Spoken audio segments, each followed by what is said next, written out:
Hi everyone, and welcome to the next of my Teabag paper folding tutorials. If you haven't already, check out the playlist, as I'll have shared two basic folds first for you to try before going on to this more elaborate one. This is going to be called the Kite fold. As you can see, it's made up of lots and lots of kite shapes, and the papers used this time are Coffe Talk by Nitwit, and you can see all the detail in the coffee beans and the flowers there. A really nice, fun general kit, nice sentiment as well. So as I said, this is the third one now, so please have a look in that playlist if you haven't seen the first two, and there'll be a couple of others as well in that playlist for you to have a look and to come up with different variations on the teabag folding.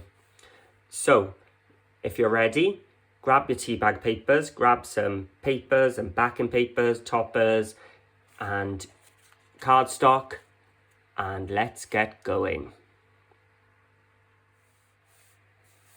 So to get going in this card, this time I've gone for some craft card colour, and I'm using the Coffe Talk kit by Nitwit, which is full of these coffee themed images and crafty coloured papers and nice blues. It's one of those kits I've been keeping an eye on for a long time and finally got it. So I'm going to start off by making my base again. Again, I'm doing a 5x7 card, keeping everything the same, but you could do a square one, a slim line, whatever you wanted. So I'm 5x7, so I'm doing 10 by 7.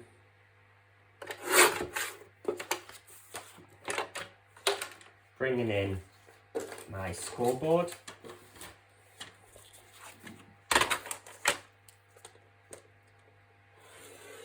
I'm scoring a 5. Just halfway from the 10. Flipping it over and scoring. So here's the card base made. Now this time I'm not going to edge in black soot like I usually do. I'm actually going to use some vintage photo just to keep that brown theme. And the reason I do this is, if you have a look, my cutting is not quite to the edge. So when I do this, it's sort of gone away.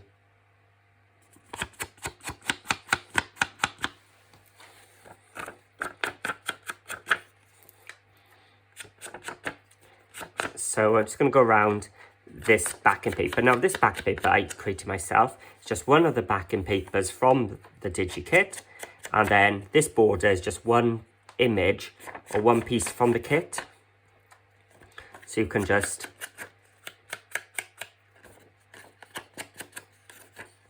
lay it on top. Or if you're not confident with digital masterpieces, you could just fussy cut it and stick it on. Nothing stopping you. As long as the overall piece of that is slightly smaller than your front. I go 1/4 inch smaller. So because this is a 5x7 card, 1/4 inch less than 5 is 4 3/4 inches. So it's 4 3/4 inches tall and 6 3/4 wide.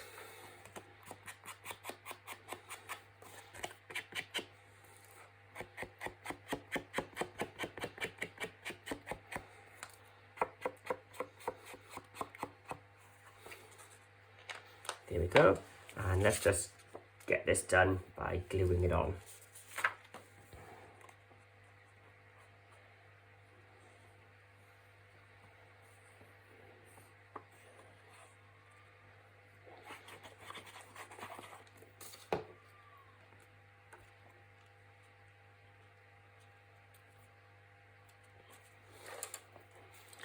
And just use my Teflon tool just to spread that glue and adhere it down. There we go.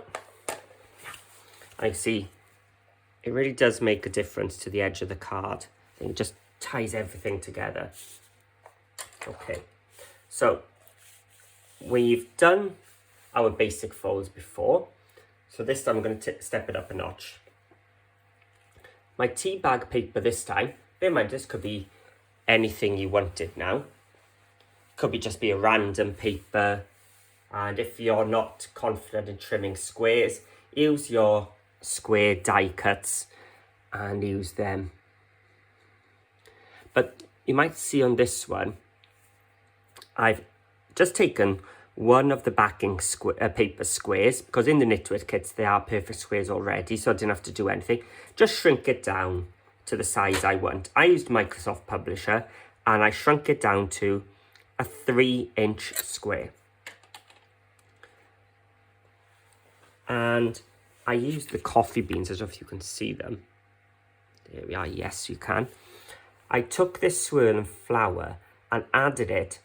If this is the center point, we're going to see a kite shape here. So anything you put in this top left-hand corner, that is what is going to repeat around your tea bag fold. This 3/4 here, you're not going to see. So I haven't bothered putting anything there. I've just matte and layered an image onto the top left. That's just because I wanted to make my own. If you want to just use a random backing paper, that would be fine too. Or just one of the backing papers like we used before, just shrunk down to your size. But that's just to show you an added extra and to highlight that this, whatever you see here, that is what you're going to see in your final paper. So let's start folding it then. And we're going to start, as we did before, with just a basic fold. I'm going to turn it to a diamond. Now remember which way you put it, because you want to be doing it the same way each time. So let me zoom out a little bit so we can see the whole diamond. Whatever you want showing at the top of your diamond. And flip it over so the white side is showing up. Or, if you've got double-sided papers, the wrong side is facing up. And you're going to bring that bottom point up to the top to make a triangle. And as always, the trick to tea bags is a nice crisp fold and try to be as accurate as you can. Now before we opened it up and did a triangle again, this time we're not. We're going to bring this corner here up to meet this. So I keep my finger in the middle and bringing it up like so. So this edge is lined up there. And again, this point is also going to come up to that.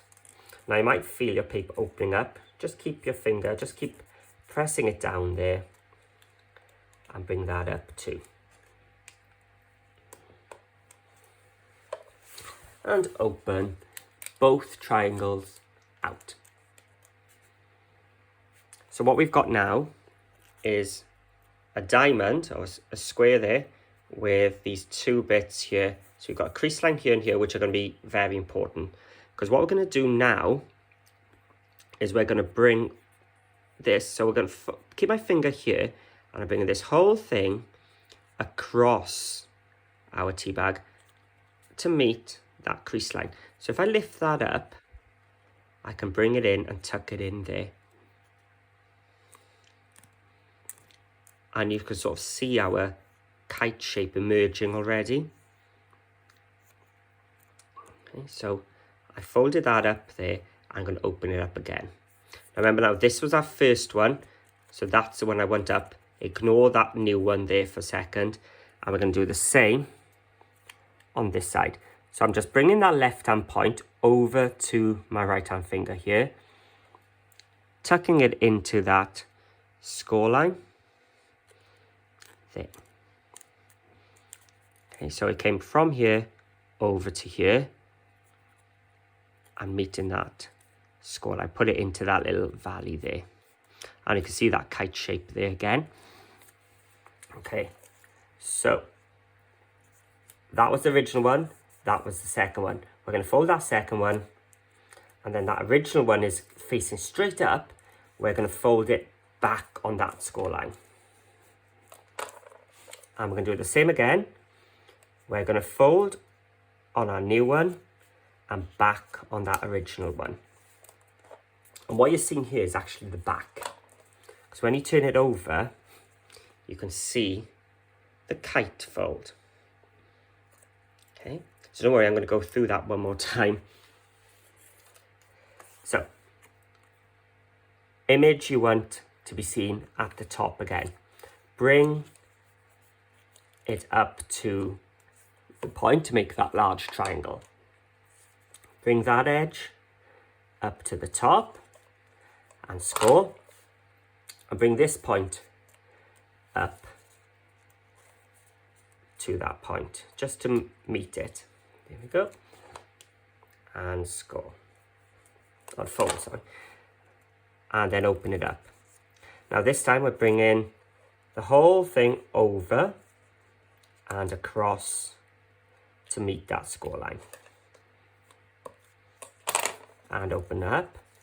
Bring the whole thing over to meet that first score line there. So if it's hard to see, just bring it up so that you're actually using it as a buffer. So you're actually just bringing it to meet. And open it up. Then close on the diamond and back. Close on the diamond and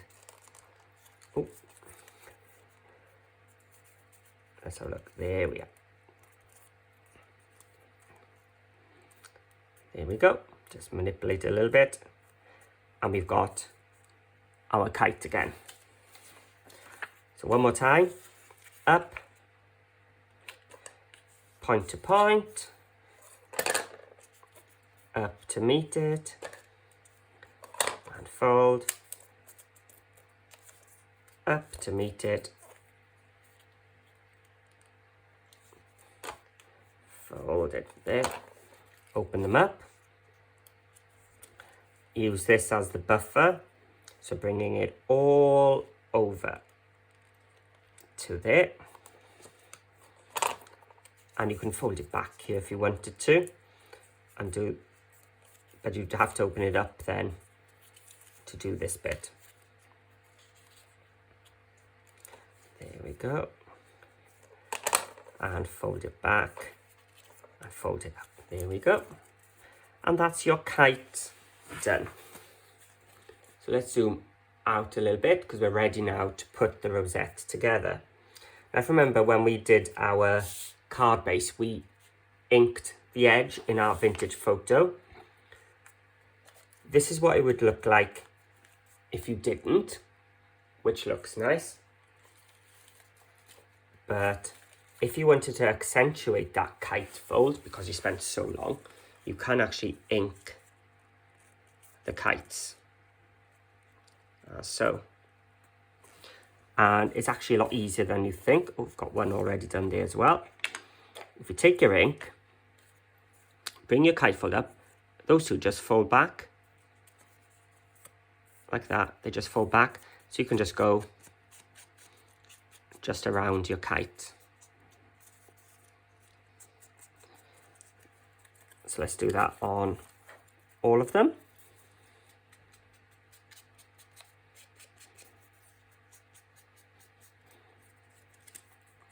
So this is an optional part.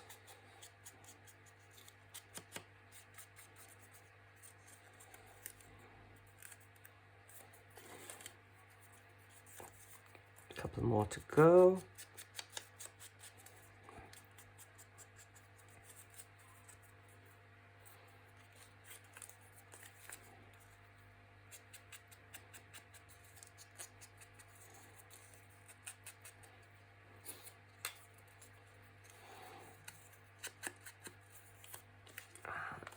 Oh, that's it. And what I've also printed off from the kit is this circular topper. And whilst I got the ink out, let's just tie out the edge. This is good then, especially when you're fussy cutting a circle. If you're not accurate like I was here, it just sort of hides those edges. So all of a sudden, your white bit showing no longer visible. There we go. So let's put the ink away before I get everything covered. 1, 2, 3, 4, 5, 6, 7. Now this is probably easier than those two basic ones now when it comes to this. because it is so obvious which way up it goes.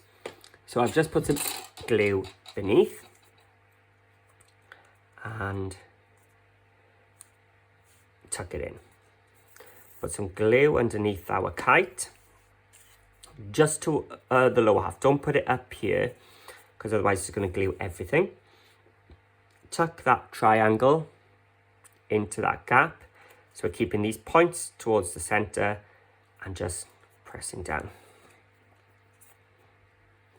And you just keep going around. And you see that those swirls will start to make a repeating pattern. Now don't worry if that hole is starting to appear. It's the same as the other ones, we will cover it in the end. It's perfectly normal. It's better to get your kite shapes lined up rather than worry about that center. Now this looks like we're finished, but we've actually got one more to go. So the next one, exactly like we've been doing. And then once all 8 are in place, we're going to put the glue underneath that last one and bring our first one back and around and tuck that in. And there we have our rosette done. Now I'm just going to have a look. So that square shape now has grown a little bit, so it's almost 3 1/4 with me. So I'm going to go just over 3 1/4 inch square now. And like we did with that second one, I'm just going to cut 2 of them. So 3 1/4. Let's go to 3 1/2. So I'm not giving you specific measurements for these because it depends how tight you fold them and how accurate you are. So just measure what you've got and just go a little bit bigger. So let's just ink those edges because we inked our card base. So everything will be nice and brown. Or the same brown is what I mean.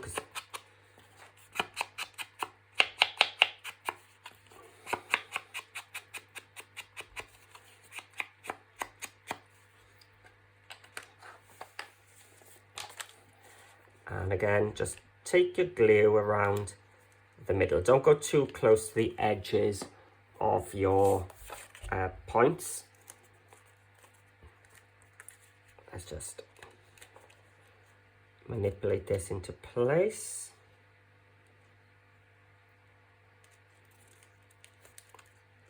Looking good. And then I'm going to just follow my rosette there, because if I start putting it there, the glue is going to show there and there, which I don't want. So now let's turn it a little bit and drop it on. Just bring that point across. There we go. Our Coffe Talk rosette in our kite fold. Again, we've got that center piece which I want to hide. So I'm going to take this circle topper, just add a couple of foam pads behind it.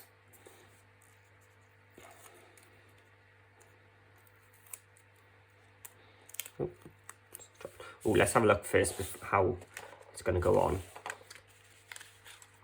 Now, if I go point to point and keep it like that this time, it's a bit too close to the top board. So what I'm going to do is turn it that way. Let's place this across the center. And take the glue.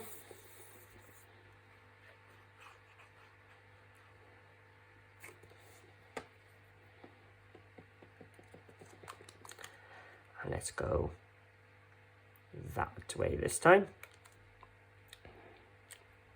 And there we have our kite folded Teabag card using the Coffe Talk by Nitwit. It's a lovely way of highlighting an image around the outside, or equally if you're using a random paper from any of the kits as well, or whatever papers you've got at home. So as usual, thanks for watching, and if you've liked it, please give it a thumbs up down below. It really does help the channel to build and become more seen. The more likes and comments, the more likely it is to pop up for other people to see as well. So please, please, please, if you can help me with those likes and comments. Plus, with the comments, I just like reading what you think of the cards as well, or if you're going to have a go. If you have been inspired to have a go, I'd love to see your version of the kite fold. So head over to Paper Crafting with Paul on Facebook, and there you can see all the tutorials and how other people have used the tutorials of cards and albums and showing their versions as well, and just having good old natter and up-to-date gossip as well. So thanks for watching. If you haven't done so yet, please hit that subscribe button. I really appreciate that, and I'll see you all again soon.